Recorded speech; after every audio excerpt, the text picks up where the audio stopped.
அவர் வருவார்னு தாவேக்காவை சொல்லிக்கிட்டு இருக்கு. அவர் நான் ஆணையிட்டால் போஸ்ட் கொடுத்துட்டு அவரை சுற்றிக்கிட்டு இருக்காரு. உதயநிதி நடிக்கிட்டா இருக்கிறாங்க. உதயநிதி துணை முதலமைச்சராக இருக்கார். இன்னும் எல்கேஜியில் கூட சேரல. அதுக்குள்ளே ஒரு பிஹெச்டி வாங்கினவர் பார்த்து பயந்துக்கிட்டாருன்னு சொன்னால் என்ன அர்த்தம்? அப்படியெல்லாம் தான் ஏற்று ஒன்று. அப்போ தானே தீவிரமாக அவர் இல்லாட்டி ரஜினி மாதிரி நடி ஓடி போயிட்டாருன்னா சொல்லுங்க. எம்ஜிஆர் ஆட்சி கொண்டு வர சொல்கிறாரு, மர்லோன் பிராண்ட் ஆட்சி கொண்டு வர சொல்கிறாரு, சார்ல்ஸ் பிரான்சன் ஆட்சி கொண்டு வர சொல்ல போகிறாரு. டெபாசிட் என்ன ஆட்சி அவர் தானே பிடிக்க போகிறாரு. அப்புறம் என்ன? பழனிசாமி கிட்ட யாரும் இல்லை. அந்த 2500 பேர் பொதுக்குழு உறுப்பினர்கள், சட்டமன்ற உறுப்பினர்களை தவிர அவர்கிட்ட யாருமே இல்லை. அவங்க அப்பா கட்சி ஆரம்பித்தது கூட அந்த கட்சி கலைச்சிட்டு ஓடினவர் அவர். அவரை பிடிச்சி சதாய்க்கிறீங்க. நடைப்பணம் அவருக்கு அதெல்லாம் பழக்கம் இருக்கா? அவர் போவார், கூப்பிட்டீங்கன்னு வர்றாரு ஒவ்வொரு இடத்துக்கு. பரந்தூரில் என்ன பிரச்சனைன்னே தெரியாமல் வந்து நின்றுட்டு போகிறாரு. ஆதவர்ஜன் இவர் ஒரு பொழப்புக்காக வந்த ஆசாமி. அதாவது அந்த ஜெயிச்சிட்டாங்கன்றீங்களே, இது மாதிரி ஒவ்வொரு வெற்றிக்கும் இதில் இது மாதிரி நான் தான் ஜெயிக்க வச்சேன்னு கதை விடுவானுங்க. இப்போ அவருக்கு அங்கே போயிருக்காரு.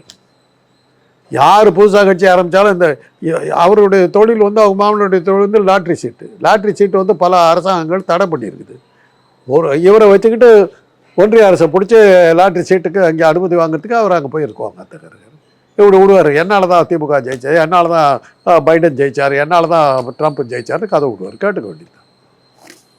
கூடுதல் பலம் விஜய் கட்சிக்கு சேர்ந்துருக்கு. அவர் என்ன பலம்? அவர் நீங்கள் சொன்னதுக்கு அப்புறம் தாங்க அப்படி ஒரு ஆள் இருக்கிறதே தெரிஞ்சுது. அப்போ திருமாவளவன் கட்சியில் அவர் இருந்ததாக சொன்னாங்க. திருமாவளவன் அவர் நடத்தின பல கூட்டங்களில் நான் கலந்துக்கிட்டு இருக்கிறேன். நான் அவர் இருந்தாலும் பார்த்ததே இல்லை. ஷானவாஸ் போன்றவர்களாம் நான் பார்த்துருக்குறேன். இவரை நான் பார்த்ததே இல்லை. அவர் என்னவாக இருந்தார் கூட தெரியல. அப்புறம் பார்த்தா அவர் இன்னும் பெரிய ஆளாக இருந்தாருன்றாங்க. பணம் சொல்லப்பட்டு பின்னாடி இருந்திருக்கார். மீடியாக்கள் அவர் ஊதி பெரிதாக்கப்பட்ட பலூன்கள். விஜய்க்கு நம்ம சொல்ல வேண்டியது அவ்வளோதான். தம்பி, கஷ்டப்பட்டு வந்திருக்கேன், உங்கள் அப்பா புண்ணியத்தில் நீ பெரிய ஸ்டாராக வந்திருக்கிறேன். அதிர்ஷ்டம்தான். அதிர்ஷ்டம் பல சமயங்களில் கை கொடுக்காம விட்டாலும் விட்டுடும். ஜாக்கிரதையாக இருக்கு. திமுக விஜயை பார்த்து பயப்படுதுன்னு சொல்லுங்க. ஒன்றும் புரியல. உதயநிதி நடிக்கிட்டா இருக்கிறாங்க. உதயநிதி துணை முதலமைச்சராக இருக்கார். விஜய் என்னவா இருக்கார்? நடிகராக இருக்கார். இன்னும் எல்கேஜியில் கூட சேரல. அதுக்குள்ளே ஒரு பிஹெச்டி வாங்கினவர் பார்த்து பயந்துக்கிட்டாருன்னு சொன்னால் என்ன அர்த்தம்? உங்கள் கற்பனை. சொல்லிட்டு ஏற்றி விடுங்க. அப்போ தான் நல்லா மேலே ஏற்றி விட்டால் தான் உழுவுறது நல்லா பயங்கரமாக விழுவாங்க. நல்லா ஏற்றி விடுங்க. சமீபத்தில் ஒரு கருத்து கணிப்பில் விஜய் அவர்கள் 18% ஓட்டு மேலே வாங்குவாங்க. அப்படியெல்லாம் தான் ஏற்றி விடணும். அப்படியெல்லாம் தான் ஏற்றி விடணும். அப்போ தான் தீவிரமாக அவர் இல்லாட்டி ரஜினி மாதிரி நடி ஓடி போயிட்டாருன்னா இப்படியெல்லாம் உசுப்பி விட்டாதா? ரஜினி புச்சாலி. உங்கள் பேச்செல்லாம் கேட்டுக்கிட்டு க்ளீனாக கட்சியெல்லாம் ஆரம்பித்தார், அமைப்பு செயலாளர் அது இதுன்னு போட்டார், உடம்பு செல்லன்னு போய் படுத்தார், நைஸாக கிளம்பி போயிட்டார். அவருக்கு தெரியும் நீங்கள் எங்கே கொண்டு போய் விடுவீங்கன்னு தெரியும் அவருக்கு.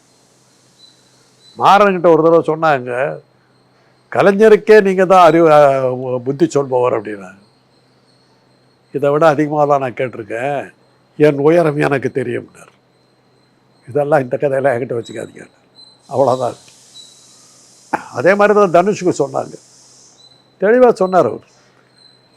ஏதோ அதிர்ஷ்டத்தில் வந்திருக்கிறேன், போயிட்டுருக்கேன், என்னை பற்றி எனக்கு தெரியும், நீங்கள் ஒன்றும் சொல்ல வேணான்னார். அவங்களாம் ஜாக்கிரதையாக இருக்கார். எம்ஜிஆர் ஆட்சி கொடுக்க போகிறாரு. சொல்லுங்க. எம்ஜிஆர் ஆட்சி கொண்டு வர சொல்கிறாரு, மர்லோன் பிராண்ட் ஆட்சி கொண்டு வர சொல்கிறாரு, சார்ல்ஸ் பிரான்சன் ஆட்சி கொண்டு வர சொல்ல போகிறாரு, ராஜேஷ் கண்ணா ஆட்சி கொண்டு வர, அமிதாப் பச்சன் ஆட்சி கொண்டு அதுவும் இல்லைங்க. பேர் தெரிஞ்ச நடிகர்கள்லாம் சொல்லிட்டு போங்களேன். வாய்ப்பு இருக்கா சார்? நீங்கள் தான் இருக்குதுன்ட்டீங்களா? அதை நான் அவருக்கு என்னுடைய அனுதாபத்தை தெரிவிச்சுக்கிறேன். ஜாக்கிரதையாக இருந்துப்போ நம்ம சொல்ல வேண்டியது சொல்லிடுறோம். அப்புறம் உங்கள் பேச்சை கட்டிட்டு வர ஆடினார்னா ஆடிட்டு போட்டாங்க. அவர் தலையாடு மக்கள் ஆதரவு இருக்குன்னு சொல்கிறாங்க. நீங்கள் தான் இருக்குதுன்ட்டீங்களா? அப்புறம் அதை நம்ப வேண்டியது தான். அவர் போயிட வேண்டியது. உங்கள் பேச்சை கட்டிட்டு போக வேண்டியது தான். போய் நிற்க சொல்லுங்களேன் எலெக்ஷன். 26 டெபாசிட் வாங்க. டெபாசிட் என்ன? ஆட்சி அவர் தானே பிடிக்க போகிறார். அப்புறம் என்ன? கனவு காணும்போது உயர்ந்த கனவுலேயே டெபாசிட் வாங்கணும்னு கேட்டிங்கன்னா அப்புறம் எப்படி உருப்பிடுறது? புசி ஆனந்த் அவர்கள் துணை இருக்காங்க. புசி ஆனந்த் அவர்கள், ஆதவ அர்ஜுன் இவங்களா இருக்கும்போது வாய்ப்பு இல்லையா? அவன் நீங்கள் வேறு இருக்கீங்களா? அப்புறம் என்ன? 2026 தேர்தல் எப்படி இருக்கும் சார்? அன்னைக்கு என்ன மாதிரி தேர்தல் நடக்குதுன்னு பார்ப்போம். அன்னைக்கு என்ன மாதிரி தேர்தல் ஆணையம் இருக்குதுங்கிறத பார்ப்போம். அன்னைக்கு யார் ஆட்சியில் இருக்குதுங்கிறத பார்ப்போம். அதை வச்சு திமுக வாய்ப்பு இருக்கா சார்? அன்னைக்கு திமுக இருக்கும். மற்ற கட்சிகள்லாம் இருக்குமாங்கிறது தெரியணும். ஜெயிக்கிறதுக்கு இன்னைக்கு இருக்கிற சூழ்நிலையில் தமிழ்நாட்டை பொறுத்தவரை கட்சிகளே காணும். திமுகவை தவிர வேறு யார் இருக்கிற கட்சி? அவர் வருவார்னு தாவேக்காவை சொல்லிக்கிட்டு இருக்கு. அவர் நான் ஆணையிட்டால் போஸ்ட் கொடுத்துட்டு அவரு சுற்றிக்கிட்டு இருக்காரு.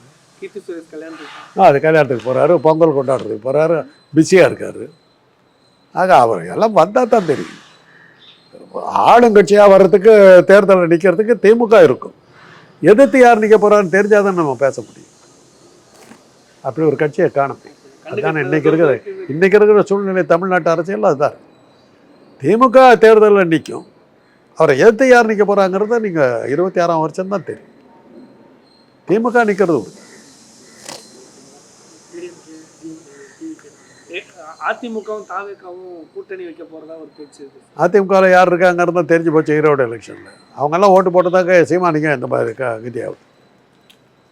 உங்களுக்காக தானே, சீமானுக்காக தானே அவங்க தேர்தலில் புறக்கணித்தாங்க. முதலாளி சொல்லி தானே புறக்கணித்தாங்க.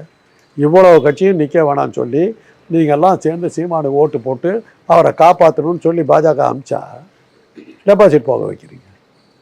அப்புறம் உங்களெல்லாம் புறக்கணிக்க வச்சது என்ன லாபம்? ஏன்னா பழனிசாமிக்கிட்ட யாரும் இல்லை. அந்த 2500 பேர் பொதுக்குழு உறுப்பினர்கள், சட்டமன்ற உறுப்பினர்களை தவிர அவர்கிட்ட யாருமே இல்லை. தலைவர்கள் மட்டும்தான் இருக்காங்க. தொண்டனை காணாம.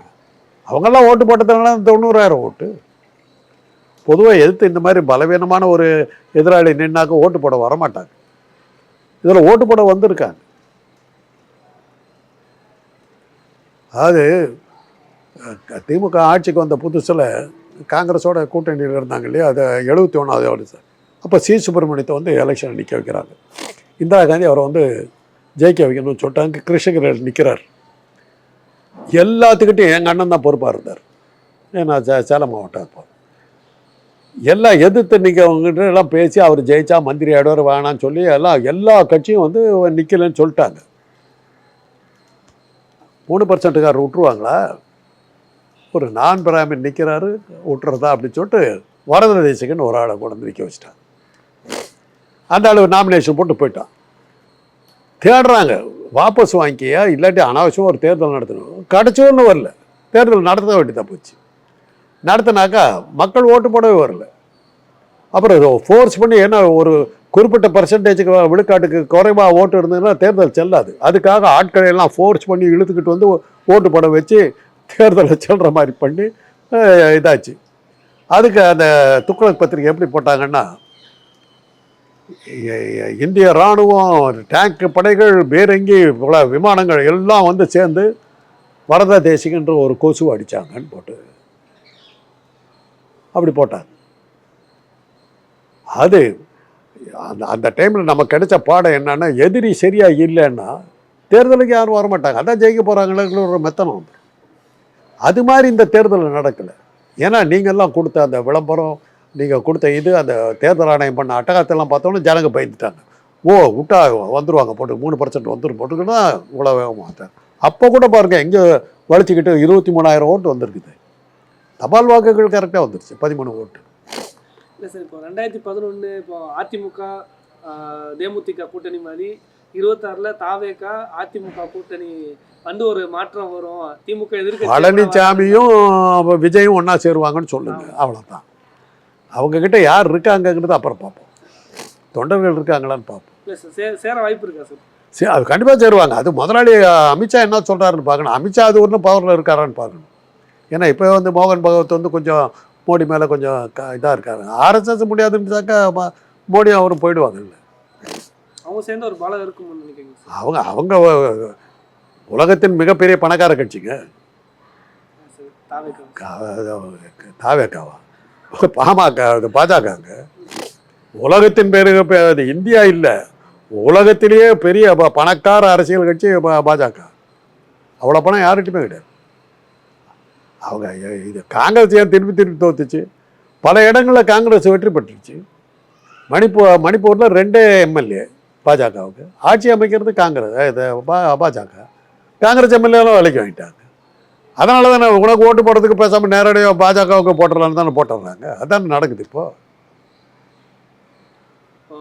இவங்க கூட்டணி அந்த அளவுக்கு கூட்டணி வாய்ப்பு இல்லைங்க. கூட்டணி வச்சா என்ன, வைக்கலன்னா என்ன? அன்னைக்கு இருக்கிற திமுக க்கு ஒரு நெருக்கடி இருக்குமா சார்? திமுகவுக்கு ஒரு நெருக்கடி இப்படி தான் 49ஆம் வருஷத்துலேருந்து சொல்லிக்கிட்டு இருக்கிறீங்க. 1949லேருந்து சொல்லிக்கிட்டு இருக்கீங்க. 70 வருஷமா சொல்லிக்கிட்டு இல்ல சார். இருக்கீங்க. 2011ல ஒரு மாற்றம் சொல்லுங்க, உங்க ஆட்சியை சொல்லுவாங்க. திமுக நெருக்கடி நடந்தது. இருக்கு. சார், அந்த மாதிரி எதுவும் திமுக என்ன நெருக்கடி இருக்குன்னா, எதிர்க்கட்சியை ஒருத்தரையும் காணுமே, என்னடா பண்ணுறது தடுமாறுவாங்க. அப்போ வந்து மக்களை மொபைலைஸ் பண்ண வேண்டியிருக்கு. தேர்தலை நடத்துறதுக்கு அந்த ஒரு ஒரு அடிப்படை விழுக்காடு நமக்கு தேவைப்படுறதுக்கு மக்களை மொபைலைஸ் பண்ண வேண்டியிருக்கு. அந்த பிரச்சனை அவங்களுக்கு வரும். இப்போ இதுலேயே ஈரோட்லேயே நீங்கள்லாம் அந்த பிரச்சாரம் பண்ணாமல் இருந்திருந்தாக்கா இவ்வளோ ஓட்டு விழுந்து வந்தே இருக்காது.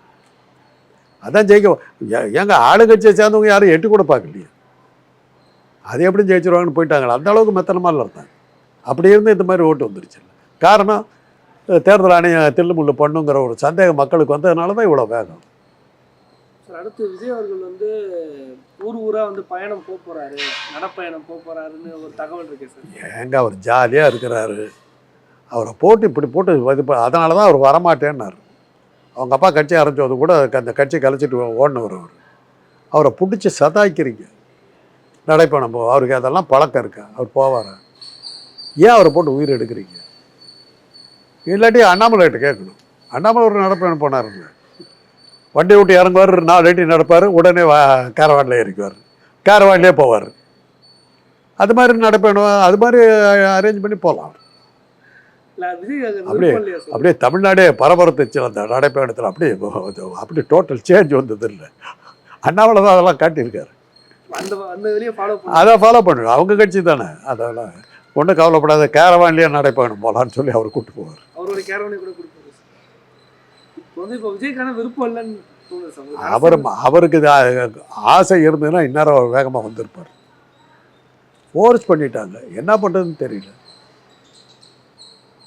அதனால் வர்றாரு. அவங்க அப்பா அரசியல் கட்சி ஆரம்பிச்சு நல்லாவே நடத்தினாருங்க. அதை அப்படியே தொடர்ந்துருந்தாக்க இன்றைக்கி வந்து 10 வருஷம் அளவுக்கு அது ஒரு கட்சியாக வந்து வளர்ந்து நின்று இருந்திருக்கும். விஜயகாந்துக்கு ஒரு போட்டியாக கூட இருந்திருப்பார். அன்றைக்கி வந்து ஜெயலலிதா ஒரு மிரட்டினோடனே ஓடி போனவர் இன்றைக்கி எப்படி வந்தார்? அதே மிரட்டல் தான். பாஜக மிரட்டிச்சு வந்துட்டார். வேண்டாம் வெறுப்பாக உட்காந்துட்டு இருக்கார். கூப்பிட்டீங்கன்னு வர்றாரு ஒவ்வொரு இடத்துக்கு. பரந்தூரில் என்ன பிரச்சனைன்னே தெரியாமல் வந்து நின்றுட்டு போகிறார். ஏன்னாங்க இங்கே என்ன பிரச்சனை அங்கே வந்து கேட்டுக்கிட்டு சொல்கிறாரு. ஓ அப்படிங்களா அப்படின்னு சொல்லிட்டு அப்புறம் ஃபோன் போட்டு என்ன பேசணும்னு கேட்டுக்கிட்டு அதை கேட்குறாரு. அட்மின் வச்சுக்கிட்டு பேசுகிறாருங்க. பத்திரிக்கையாளரை பார்க்க மாட்டேங்கிறாங்க. ஏதாவது குறு கேள்வி கேட்டாக்கா பதில் சொல்ல தெரியாது. மோடி மாதிரியே ஏடா கூடமாக எதாவது கேட்டுங்கன்னா என்னத்தை தெரியும்? எழுதி கொடுக்குறத படிக்கிறாள். அதனால் பத்திரிக்கையாளரை சந்திக்க மாட்டேன்னு ஓடுறாரு.